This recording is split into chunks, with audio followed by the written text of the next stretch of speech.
Well, thank you very much for coming in. I'm Michael Deneau from Deneau & Associates, and you'll see me again when your exam time comes up because I'll be there to administer the exam to you, help process you through, make sure all your questions are answered.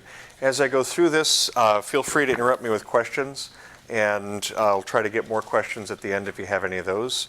And if you weren't able to be here and you're watching it on tape later, please feel free to email your questions to Chief Law. He will email them in writing to me. I'll respond in writing. He'll distribute my response to all the candidates. This way, everybody gets the benefit of hearing the answers to all the questions. Please note that, of course, the orientation session is just designed to be helpful in nature, hopefully relieve some test anxiety, get you familiar with who we are and what the test is going to, some of this, what the test may include, but it's not designed to communicate official information. The only official information will come out through your department in form of bulletins, memos, and even your union contract if that does specify any of the testing procedures. Our background isn't in fire service, it's actually in industrial organizational psychology. So that is, we're subject matter experts in test design, validation, and defense. We've been in business since 1987. I've been doing this for about the last 19, 20 so odd years. Dr. Deneau, who oversees all of our testing processes, has been doing this for about 40 years. Our role in the exam process is really to see it through start to finish. We've already completed several job analysis processes for your department to make sure that we're testing you on how you actually do the work of a fire lieutenant here. We do fire exams and fire lieutenant exams all over the nation. So it's important that all of the test materials, questions, test content, and grading criteria accurately reflect how work is actually performed here in Central Kitsap. So as we start with the job analysis, we then move into developing the exam. We're responsible for developing all of the exam components. On the day of the test, we train the assessors. We help administer the exam, but we're not there to rate you at all. We help facilitate the scoring. That is, we're in there to rate the assessors to make sure they're keeping focused and appropriate, they're doing a good job, and they're doing a fair job for you.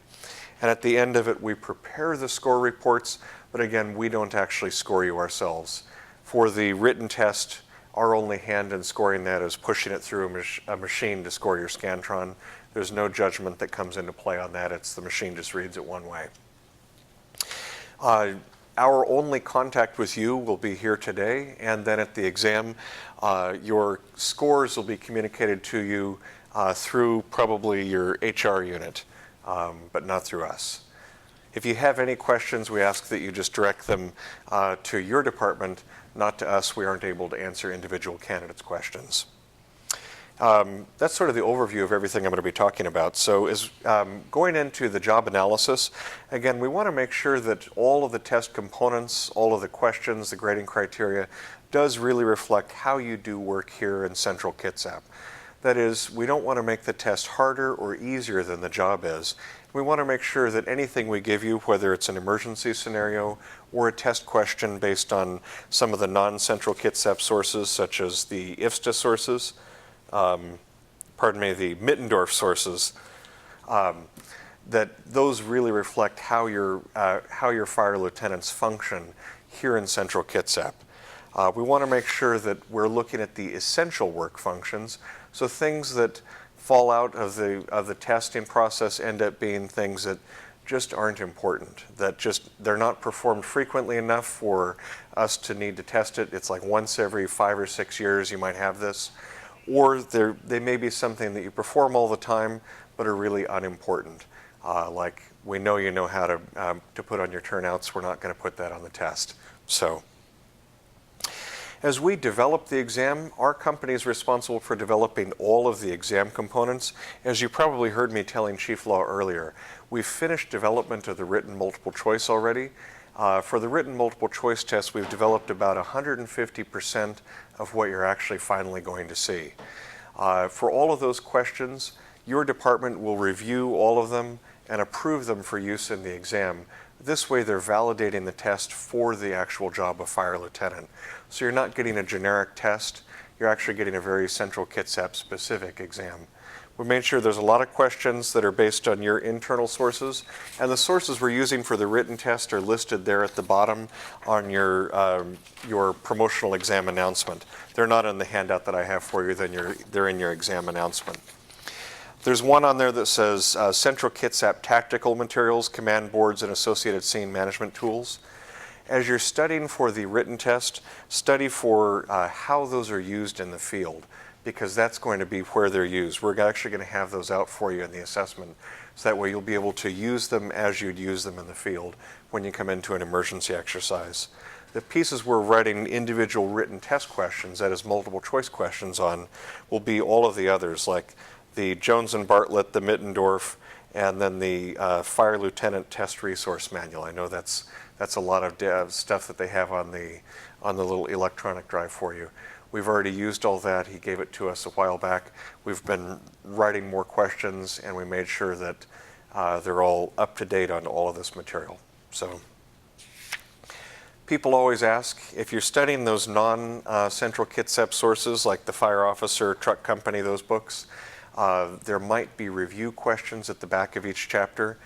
We don't lift those for the exam. So people always say, oh, we're going to see those in the test. No, that would be plagiarism. So those might be helpful to your study of it, but you won't see those same questions. If you took our exam a couple years ago, you may see some of the same or similar questions from some of the same or similar sources as the sources have carried forward, but there's also going to be a bunch of new questions. Usually written test questions have a shelf life of about 6 months. That is, after 6 months, if you've already seen the question, you can see it again and you won't have an unfair advantage. And it's been about 1.5 years, so we should be good. As I mentioned, before you see any piece of the exam, before we even administer a piece of it to you, all of the subject matter experts from your department will review it, approve it, make sure that it's really focused and focused on the necessary skills and really focused to the necessary level. So that is, they want to make sure that it's not too hard for the job and that we haven't done anything that's unusual for what you do. We do fire exams all over the West, and we just did one last week in a town in California where they have a lot of heavy industry. So we had to write a whole lot on, okay, what do you do if the refinery catches on fire? You won't see stuff like that because I don't think you have refineries up here, and I don't remember writing questions like that. But we try to tailor each exam to each agency. As I train the assessors, that is, the assessors that are going to be administering the practical and oral exam pieces, those assessors are trained to make sure that they're familiar with the job, they're comfortable understanding what the job requirements are, and they're familiar and comfortable with all of the test requirements. So that is, they're not practicing the test on any of you. They'll practice it on each other. They'll make sure that they really work out the kinks. They get any questions they have answered before they see anybody. This way you should feel very comfortable being the first or the last candidate. They're going to give you a fair test throughout this. Your assessors, as we've done in all of your past exams, we've done your captain and BC as well as your lieutenant, may include internal assessors. Don't count on the internal assessors giving you extra points for knowing you. They can't talk about you and they can't use their past knowledge of you in this. So if you come in and you just really blow it in the emergency, they can't say, well, I know he's a really good guy and I know he's done that, so let's give him extra points. It's like, if you have a bad day in the exam, they have to give you a bad day score. So they have to do a fair job just like all the other assessors from outside the department. Each panel of assessors will administer at least one, possibly more, exercises or exam components to you. As we train the assessors, we spend a few hours going over the exam with them, again, to make sure that they understand it, that they know how to fairly rate you, and that they know how to document their ratings. As they're making their ratings of you in each individual exercise or test component, they're always comparing you back to the requirements of the job. They're never comparing you to each other. One critical thing that we go over with them is what kind of interaction they can have with you throughout this process. They're fairly limited in that we really want them to ask the questions that we have printed. They may need to ask some follow-up questions to clarify what you've just answered to them, but don't count on this being a training exercise. as you've been practicing or training for the job, or even practicing or training for the exam, you'll help each other out in ways that the assessors aren't able to. So you might be asking each other leading questions. They really can't do that. So if you say, okay, I'm going to do X, Y, Z, and they know it's something really bad and stupid, they'll say, okay, I just heard you say this. Can you give me your rationale for that? But they won't say, are you sure you want to do that? So as an example, last week we had room and contents fire. This was our exam simulation. We had a room and contents fire on floor 2, and so the candidate sent crews up to Division 2 and then applied master streams to the same room. And the assessors are like, okay, I just heard you do this. They didn't ask the question of, do you realize that will kill your crews? So don't count on them asking leading questions, just count on them clarifying what you're doing and possibly even asking for your rationale for it. But they have pretty strict limits on what kind of interaction they can have with you, because we want to make it a fair test for everybody. So they're just going to apply the grading standards and apply the exam in the same way for everybody as we go through this. Again, as I mentioned, they're always going to be comparing your performance back to the job requirements, never to each other. So this means if you come in, do a great job, get a 95 or 100, but you come in and do an even better job, they can't lower your score based on what you've done. They have to just keep comparing you back to the job requirements. So if you both end up with a 95 or 100, that's great. It's good feedback for the chiefs and for the training division, that you're all very well prepared for the exam. We're not going to try to force a distribution of the scores. They won't raise or lower anybody's scores based on what a different candidate has done, because that wouldn't be fair. They use a very straightforward rating scale in the exam that we compare loosely to an academic rating scale. As you see the scores in the final end, you'll see how this ends up kind of falling out. Scores in the 95 or 100 range is what we kind of say is like the A scoring band. It's about an A in an academic setting. You don't have to have a perfect, flawless, diamond-like performance to get that A band score. We know that you're human and there's always room for improvement, even for a 100 scoring candidate. The A band scores, that 95 or 100, means that you've exceeded their expectations for the performance of a lieutenant in all aspects of that particular exercise. Each exercise measures separate things, so as you see, you have some practical and an oral. So you may have a low score on the oral and a high score on the practical, or vice versa. That's very normal because each panel is going to be grading separately. They won't be comparing notes with each other, and each of them are testing separate pieces of the job. So you may be stronger in personnel activities and weaker in emergency activities, or vice versa. So again, that A band score in whatever exercise it is means you've really exceeded their expectations in all aspects of that particular exercise or in that particular problem or question set. If you get a B band score, this is about 90, 85, or 80 according to our rating scale on there. The B band scores mean you've still done a very good job, you've still exceeded their expectations in most areas, but you may have had a slightly less organized or less effective presentation if we're asking you to make a presentation to them. You may have made some minor technical or procedural mistakes, or you may have left out a few pieces of your answer. You may have had an incomplete answer. But overall, you're still doing a very good job. We have a C band, which is a 70, 75, and C is sort of the lowest minimal passing score. Pardon me, 75 is your lowest score on here, so I have to remind myself. It's a little different. If you have that low band score of the 75, it doesn't indicate that you've done a bad job, it's just you've met their expectations. So just as a C would be in an academic setting, you've met their expectations throughout the exercise, or you may have an equal balance of areas where you've fallen short of their expectations and you've exceeded their expectations.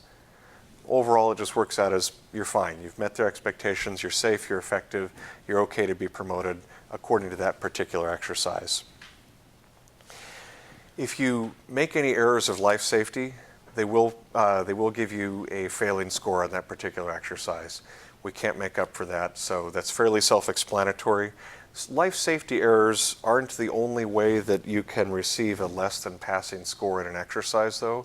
If you can't perform the job of a lieutenant as measured by that exercise, that is, you're ineffective in your capacity as a lieutenant, like you can't manage a scene, you can't manage a group of people, there's issues that come up and you don't know how to deal with them, you may receive a non-passing score for that particular exercise.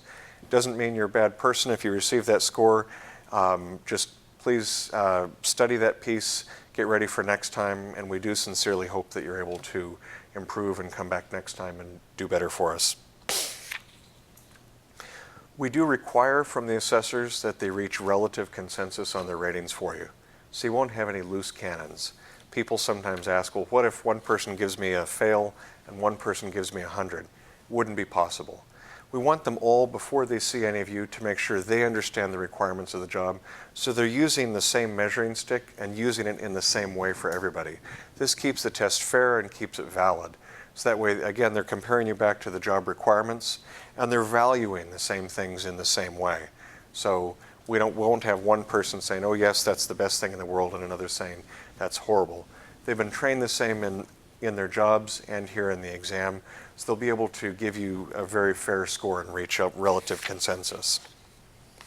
As we oversee the exam administration, our job is to make sure that you're given the tools necessary and you're comfortable to go in and be able to demonstrate your qualifications for promotion.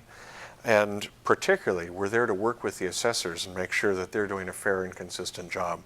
So if you come out of a room and you see myself or one of my staff members hop into the room that you just came out of and sit in there the whole time, don't be alarmed. We're not in there to say, ooh, what'd they just say? We're in there to listen to the assessors and make sure they're doing a very fair job. We want them to rate you based, again, I keep mentioning it, but rate you based on the job requirements. So if you have any questions throughout the exam process, or if you're feeling uncomfortable about something, I know that it can be a stressful time. Please don't hesitate to ask. If there's anything we can do to make it a clearer process, it really is your due diligence, your duty to ask. We just did a fire captain exam about 3 months ago in the Central Valley in California, where half the candidates that came through later on filed protests, and they said, yeah, I didn't understand that one piece. It's like, you had every opportunity to ask. You know, all we can do now is say, really sorry, but too bad. Please ask for clarification. Whether you're with me preparing for an exam piece or face-to-face with the assessors, it's critical. If you don't understand a question, if you don't understand a statement, or if you don't understand what's expected of you, that you ask. If you get a low score in this, it should be because you're just maybe not ready for the job in that particular area. We don't want you to get a low score because the test has confused you or tricked you in any way. You don't take these kinds of tests on the job as a fire lieutenant, so knowledge of how to take a test is not important for your success in this. Your success is dependent on your confidence and your ability to perform the job of a lieutenant. So we will be rating you on your ability to step into the lieutenant role. We're not rating you on how good you are at your current job. We know you're good, that's why you're here. And we're not rating you on how good of a test taker you are because, again, you don't do that on the job and we don't care. So if there's something we can do to help clarify the exam, please ask. It doesn't count against you. One of the comments from one of the people who failed to ask and unfortunately was upset by that was, well, I was afraid I'd get a low score. I was kind of embarrassed. You won't get a low score. We can't lower your score for anything like that. We want you to feel comfortable with this. I know I'm a new face, as are my staff members. If you're uncomfortable talking with us, we understand. Your department members will be there. Please pull one of them aside. So at least one chief officer will be there. There may even be a union rep there. Pull one of them aside. We're all there to help you. We're not there to intimidate you. We really want you to have a comfortable process throughout this, and that's really important. For your exam, as it's outlined in the bulletin, there's going to be a practical, an oral, and a written. Let's go over the written first. The written, we're projected to have 100 questions. It may be slightly less, it may be slightly more, depends on how many they pick. So, as I said, we gave them way more than enough that they can pick from. If they knock out a ton, then you're going to have a smaller test, and that's okay. As they're knocking out questions, they don't do it arbitrarily. So we did a very careful job of writing all the questions that they're really accurately written from the source. Sometimes, though, the sources that are outside the department, such as the truck company and fire officer books, may not reflect the best practices as done by Central Kitsap. In that case, they're going to try to toss out those questions. Sometimes it happens, we write out of internal policies, procedures, general orders, and stuff like that. We might find that one policy that hasn't been updated in a while or isn't exactly followed in the field, and they'll say, it's in the book, but don't write out of it. So in that case, they'll toss the question. We want to make sure that before you even see the written test, it's really vetted very, very well, so that way it does reflect the essential job functions of the fire lieutenant within Central Kitsap. It's just 4-option multiple choice. So the way we're probably going to administer the written test, the way we did it last time and the way we'll probably do it this time, is at the same time as the assessment. So more so than asking you, should I pause for a sec? Okay.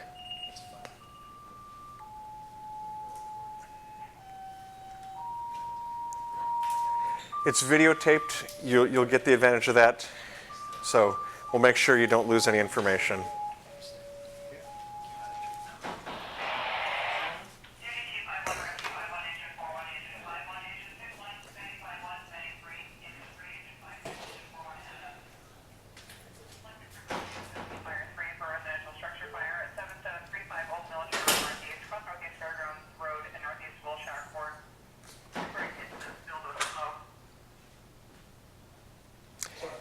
No problem.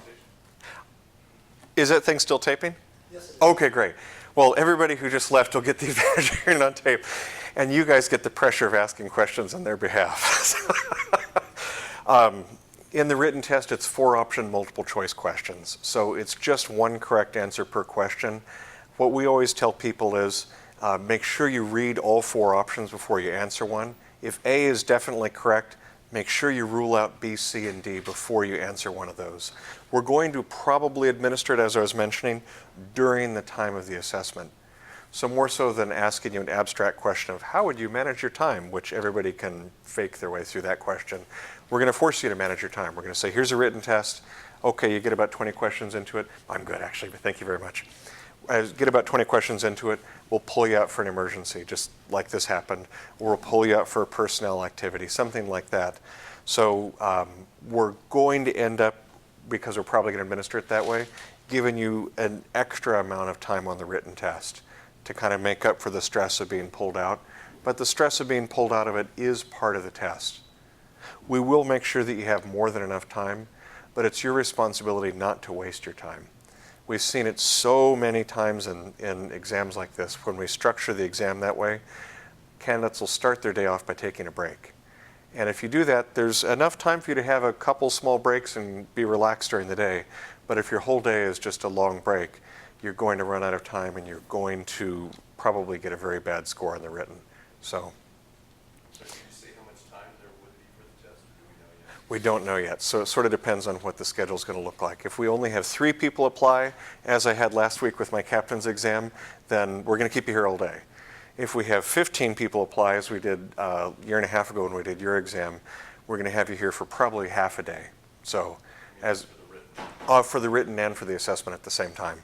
So we'll structure it, so we're going to keep you busy. But So for the written, will you have like 60 minutes to complete the, whatever, do we know? we're going to budget minimum at least 1 minute per question. Anything else on that is just extra. So if we have 100 questions, we'll have a minimum of 100 minutes for you. Because it's going to be one of these where we pull you out for a couple extra exercises, we're going to give you more than that. But it is going to be interrupted during the process. On the written test books, if you struggle with taking tests, test taker tips that I strongly recommend. If written tests are tough for you, try to dissect the questions with your pencil. Cross out the answers you know are definitely wrong so you can kind of visually narrow it down. If you guess, you at least have a 25% chance of getting it right. If you don't put a bubble in, you will have a 0% chance of getting it right. There's no penalty for guessing on the questions, and so if you don't put anything in, you're just going to miss the point. If you put a bubble in, you at least get a 25% chance. If you can cross out some of the answers you know are definitely wrong, do the Regis Philbin where you narrow it down to 50-50. If you can at least do that, then you'll have at least a 50% chance of getting it right, and that can be a good way to do it. Again, we say take about no more than a minute per question. If a question really is frustrating you and taking more than a minute, you're probably overthinking it. Go with your gut. Your training and experience and your preparation for this job has taken your entire career to get here. If you don't second guess that, if you start to second guess your ability to do the job or answer the questions in the field, it can get you killed. In the exam, it can get you at the bottom of the list. Don't second guess yourself. So if your gut says A, make sure you rule out B, C, and D. But if your gut still says A, don't overthink that. Just answer A. We recommend that you don't skip questions. We've seen it too many times. If somebody comes to 17, they say, oh, 17 is really hard, I'll skip it. You may accidentally put answer 18 in bubble 17. So if you get to the end of the test and you're missing a couple bubbles and you've answered all the questions, you probably accidentally skipped something. Also, it is machine scored, so if you have 2 answers on one line, it will score it incorrectly. So if A and B could be equally correct, just guess between the two because it is just one of them. So, any questions on the written test? All right. And for those of you who aren't able to be here and you're watching it on the video, if you have any questions, again, please submit them to Chief Law. For the practical examination, as the bulletin says, you'll have 2 or more structured problem sets or exercises. These are where we really want you to step in as a lieutenant. So what we did last time, we had a couple of different emergencies and we had an inbox exercise. For all of these, step in as the lieutenant. One really critical thing that we hear from assessors in every agency we do, the reason people fail or get low scores is that they didn't take the actions necessary. I'm not even joking, at least once a month, and I do these exams all over the place every week. At least once a month I hear feedback from an assessor where candidates at an emergency scene lose resources. Every now and then candidates even lose their own resource. So they say, okay, you're in as truck 4, and where's truck 4? I don't know. What apparatus are you on? Truck 4, okay. So we'll give you the tools that you'd have in real life, whether it's tablets or command boards, stuff like that. Use them as you would really use them in real life. If you're practicing for how to be a lieutenant, how to command emergencies, use the real tools that you'd have in real life. We don't want to have you practice for an exam. We really want you to get ready for a job. So that's really where you should kind of focus your study from now on. As you're getting ready for this, get ready for any kind of emergency you can have. It won't necessarily be a fire. It may be a different kind of emergency, but it won't be anything that a lieutenant would not be expected to handle.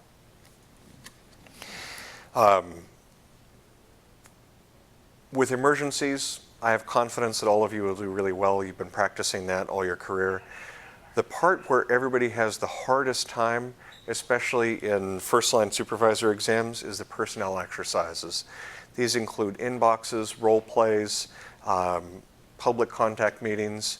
Anything where you're having to supervise people tends to be the kind of unfortunate blind area. Please study how to supervise people.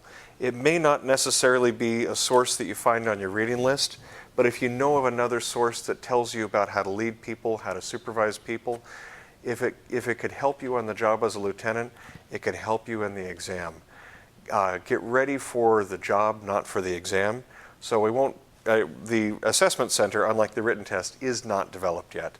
And so I can't say, okay, this exercise shall be on the exam, but we will have a personnel supervision piece of it.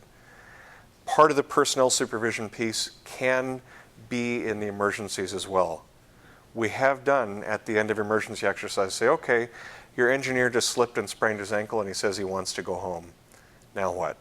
So Whatever it is that we give you, whether it's a small personnel thing at the end of an emergency like that, or whether it's a larger exercise like, okay, you have competing priorities, you have an employee who's working for you who has an issue that you need to deal with and a boss that you need to inform up to. Study what's expected of a lieutenant. Don't exceed your authority, but also you have to step up to that level of authority. Very rarely do I see people make the mistake of doing too much as a supervisor in these exams, kind of overcommitting or micromanaging. We'll see that in the battalion chief exam. So in this, the danger is you may do too little. So the captain's exam we did last week, we gave them an inbox exam where we said, okay, here's everything you found in your inbox. Go make your morning briefing to your crew. That's the way we like to write these when we do fire lieutenants, fire captains exams. And just as with a normal inbox, there's going to be stuff in there that your crew doesn't care about or they don't need to know about or might be none of their business. The wrong answer is to read it all to the crew. It's your job to really discern, okay, what do they need to know? What's important? What do I need to keep behind the scenes, inform up the chain of command with? And what do I have to step up and take a leadership role in? Where's the line in the sand between bad behavior and acceptable behavior? And what am I going to do about it when it crosses the line into bad behavior with the people I'm supervising? These are the kinds of things we like to put in supervisory scenarios. So really, you have to have the courage to step up and say, this is the definite line in the sand. I'm stopping this behavior, or I'm reporting up the chain of command, or doing what you would normally do as a lieutenant in relation to whatever the supervisory exercise is. I keep mentioning don't get ready for the test, get ready for the job. It's test taker tricks in personnel supervision exercises to sort of call for the world or to not call for anybody. So it's kind of opposite tricks. Like not call for anybody is like, yeah, I can handle this. Let me make up a backstory to explain the scenario. It's not a storytelling exercise. Test taking and test prep classes will tell you to make up backstories for these. You will get a very bad score if you do that. Please don't follow that advice. Don't make up facts that you don't see listed. You wouldn't do it in real life, and we all know that, so don't do it in the exam because it'll just confuse the assessors. That's kind of doing too little. It's like, yeah, here's a backstory to explain the personnel problem, not a big deal. Doing too much in a personal exercise is another test taker trick, and that's like, okay, this is great, I'm going to call the union shop steward, I'm going to call the city attorney, and I'm going to call the fire chief, and we're going to take care of this. It's like, your engineer stubbed his toe, are you serious? So think about what would be real life. Use these resources as they would be used in real life. So if your career lieutenant test resource manual talks about what you're supposed to do with supervising people and what progressive discipline looks like, when it can be used and why, study that. Study how it's used in real life and use it in that way if these issues come up in the exam. Don't count on us giving you an issue where you have to discipline somebody, and don't count on us giving you an issue where you have to respond to, oh, they're rude to a citizen. We might have these. These are pretty common things. But if you're getting ready for just a generic canned response, you're going to do probably not as well on the exam. Same with the emergency exercises. We've seen it time and time again. The test taker response is, okay, it's a room and contents fire, let me call a fifth alarm. Why? So whatever you call to the scene, you're going to have to justify. So if you call a fifth alarm to a room and contents fire, don't be surprised if the assessors hand you your command board and say, assign that fifth alarm and tell me why you're using them all. So whatever you're using or calling or doing, make sure it's what you'd really do in real life and you know how to use these resources. Our goal is to make sure that it's an easy to understand process on its face. So if in some way we've fallen short of that and you don't understand it, please ask for clarification. One piece of feedback we got from the last exam, 2 years ago, year and a half when we did the exam, our instructions from your department was, let's keep all the apparatus generic, like 1, 2, 3, 4, 5. That way it's just fair for everybody. That was negatively received by the people who took the exam. So we're going to be using your real apparatus, and we're going to try our darndest to give you passports. So that way it's just like you're there in real life. So show up as if you're there in real life. We'll have what you'd have in real life minus the hose and the engine. So, so do your job as a lieutenant and you should be fine in this. So, but our goal is to make it as close to real life or as possible without actually setting something on fire or hurting somebody. So, any questions on the practical problems? Great. And again, I don't quite know what they're going to be yet. We're going to develop too many of them and too much stuff. Give that to your department. Your subject matter experts will review it. For the folks that are your subject matter experts or for the folks from your department that will be your panelists, they won't be allowed to coach you in the exam. They won't be allowed to train you in any of this because we don't want to give anybody an unfair advantage or even give the appearance of a conflict of interest. So as you're getting ready for this, please don't be offended if somebody says, I really can't help you on that. They don't have anything against you. They just don't want to create any conflict of interest. So for the oral exam, it was my fault last time. I apologize. I said, don't use your resume. That was entirely my fault. This time, you may bring your resume. I'm going to make sure the assessors know. I wrote myself a note. So if you need to bring your resume for that, don't give it to the assessors. Use it for yourself. I hope that you've memorized and you understand your own qualifications well enough that you shouldn't have to have it in front of you. But if you'd like it as a tool, you may bring your resume. But again, you can't hand it to the assessors. You can't hand anything to the assessors from outside. So apart from resumes, please don't bring any notes, any quick reference cards or ICS worksheets, and please don't bring anything electronic to the exam. But you may bring a resume. As you're studying your resume, and I do suggest that you study your resume because you might forget it on the day of, and that could be bad if you really counted on only seeing it the day of. As you study it, the way we train the assessors to listen to you is to listen for what you've done, why it was relevant, why it fits, why it was important for the department. So think about what you've done in those terms, whether it's training, experience, education, whatever it may be that you've done here at Central Kitsap, or if you've worked at a different fire department, what you've done there as well, that has gotten you to this point that you're ready for lieutenant. Tell them why it qualifies you, what you've learned from it, why it's important for the lieutenant job, how it's going to be a benefit to Central Kitsap. So really think of it in those terms. You have to do the problem analysis work on this. I make the same presentation and say the same things easily 20 times a year, and it still happens in every single exam. Even after I say this, the people don't listen, and they just come in and they kind of go, here's my resume, and I was born in this year, and this is what I did, and thank you, goodbye. If you do that, you're going to get a 75. It's just really boring. They want you to do the problem analysis work. So they know why your training, experience, and education qualifies you. You have to know why. So we've all seen somebody, if you have a degree, I've got a couple of them in education programs or even a training class where it's like, how did that person get the training? How did they get their certification or their degree? Because they slept through class. They won't know how it qualifies them. You could look at one of those people and say, why does your bachelor's degree qualify you for this? Like, I don't know, I got a piece of paper and it hangs on my wall. If that's all you have to say, and that's sort of the generic way that people get ready for these problems is, well, I have a bachelor's degree that hangs on my wall. If that's all you have to say, you're going to get a 75. So you have to tell them why it qualifies you. Even if your training is in something that you're not doing right now. So if you're trained in swiftwater rescue and right now you're on, you manage the CERT team, talk about how that prepared you for this. Or if you have a bachelor's degree in 15th century art history, tell us how that qualifies you. It taught you patience and attention to detail.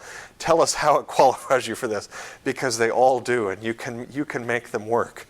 The other kinds of questions they're going to be asking you are the kinds of questions that say, okay, how are you going to demonstrate leadership in this?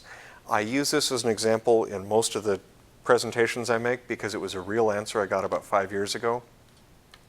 Fire captain candidate said, well, I demonstrate leadership, and he thought for a minute, he's like, I'm going to be very leader-like. It's like, if you give the nothing answers like that, you're probably going to get a 60, not a 75.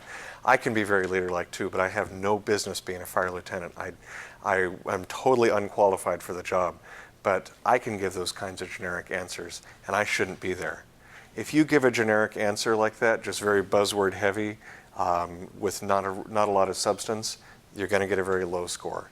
So give them substance behind what you're saying. So if you say, oh, I've got great problem analysis skills, demonstrate that. Tell them why, tell them what you've done that shows that. We want to turn this into sort of a behavioral interview. So if we say, how have you demonstrated leadership in the past? Talk about something you've done that you're proud of. Talk about working with your crew. Talk about meeting the public. Talk about something you've done in the department that has demonstrated leadership. Big hint, they're going to ask about leadership. So, any questions on the oral exam?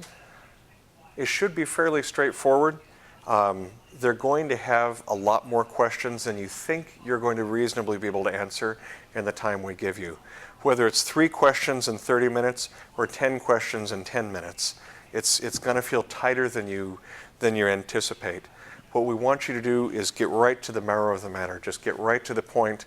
As soon as you feel like you've answered the question, you can just say, okay, and you can move on to the next question.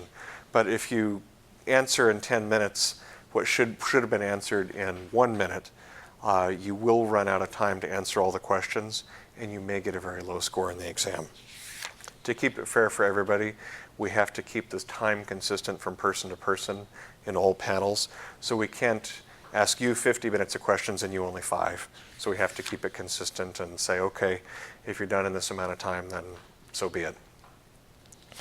For time management, when you're in the exam, we want you to be able to manage your own time. We'll have big timers out on the desk for you if you're asked to make a presentation. At some point, we're probably going to ask you to make a small presentation.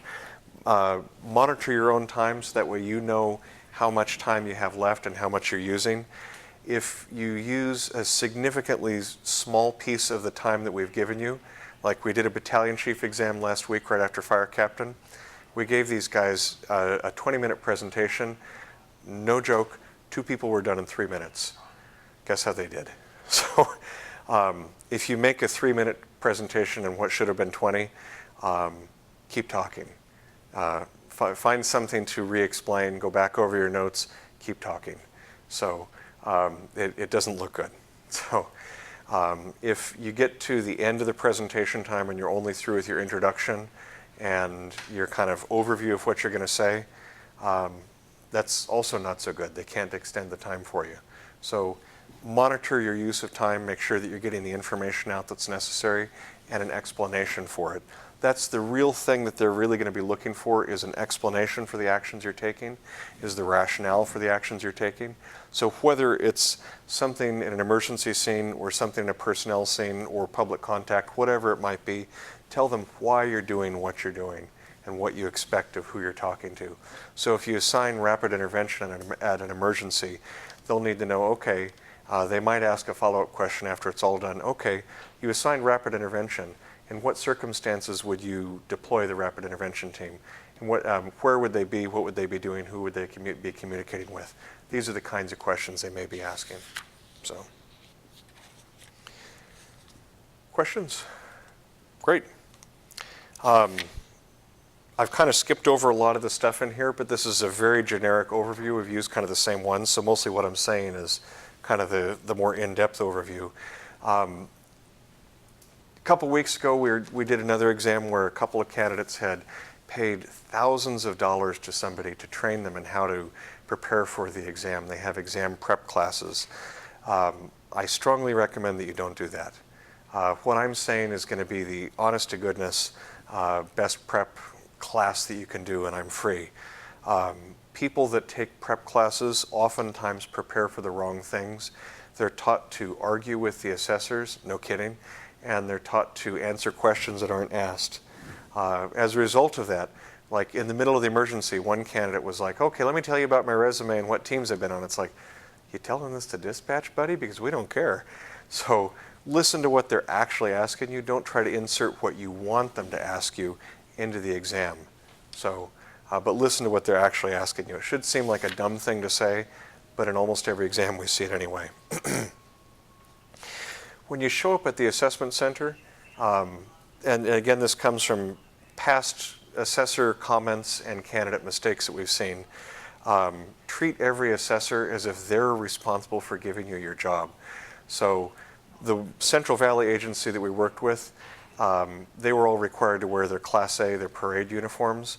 And so when the assessors had come in, we give everybody a schedule. When the assessors had come in to pick people up, and this happens a lot in agencies, candidates would kind of give the big heavy sigh and whine. It's like, fine.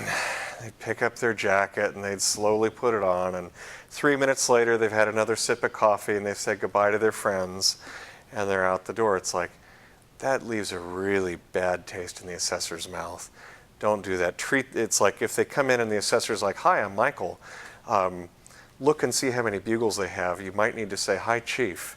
I recommend really paying attention to them and treating them with respect. It's dumb. Usually we don't say that, but we've started to say that because we've seen it over and over where departments, chiefs will come back and say, I can't believe my candidates were like that. It's like, yeah, they treated this like we're taking them out to the movies instead of we're taking them to an exam.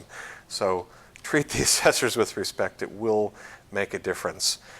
Treat each other and me with respect. I know that's dumb, but you know, it should go without saying, but we worked with Sheriff's Department up in the area here where a couple of candidates thought it would be fun to yell and to use racist language. And needless to say, they're not on that particular list. So I'm starting to say it in all my orientations.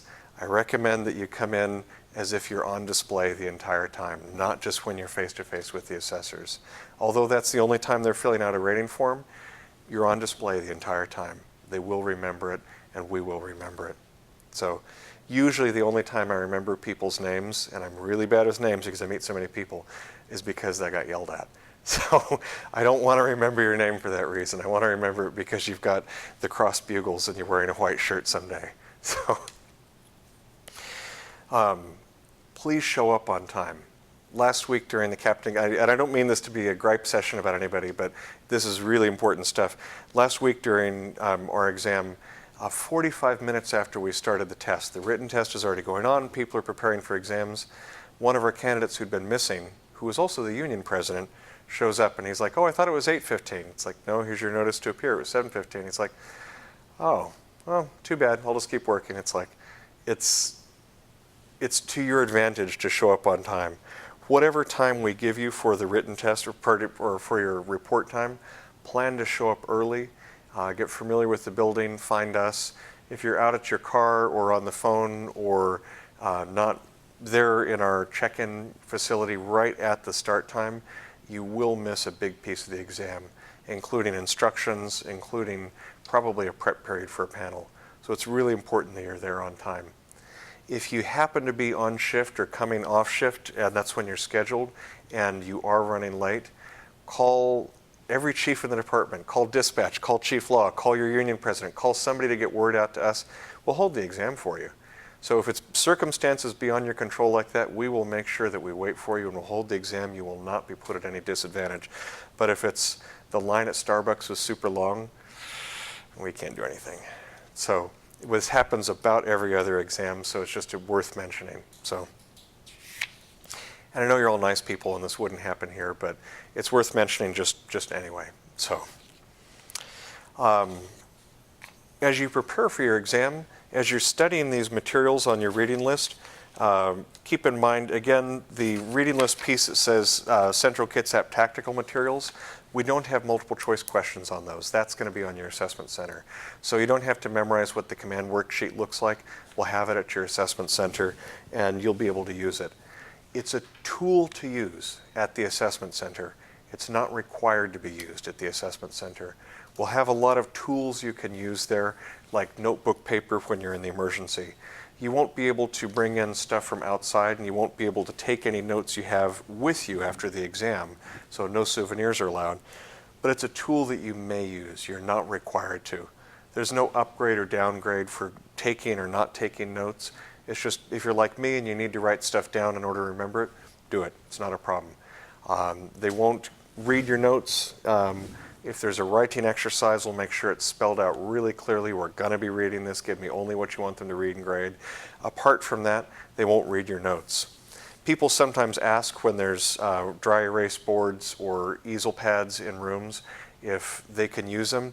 If you see it in the room, I'd recommend you don't use it, unless we've specifically said, please document your ICS worksheet on the on the whiteboard or something. Apart from that, I'd recommend you don't use it, because anything you write up there will be graded and probably held against you if there's a problem. So essentially, don't use it, just keep it behind the scenes. Just say what you need to say and they'll grade you on that. During the exam, act like you have the job, not like you want the job.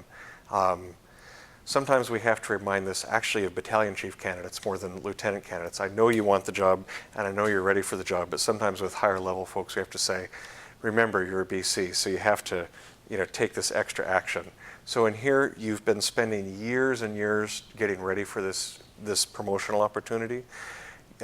You are ready for this. Come in as if you already have the job. So you have to trust and have confidence in yourself and in your training and experience. Again, don't second guess yourself.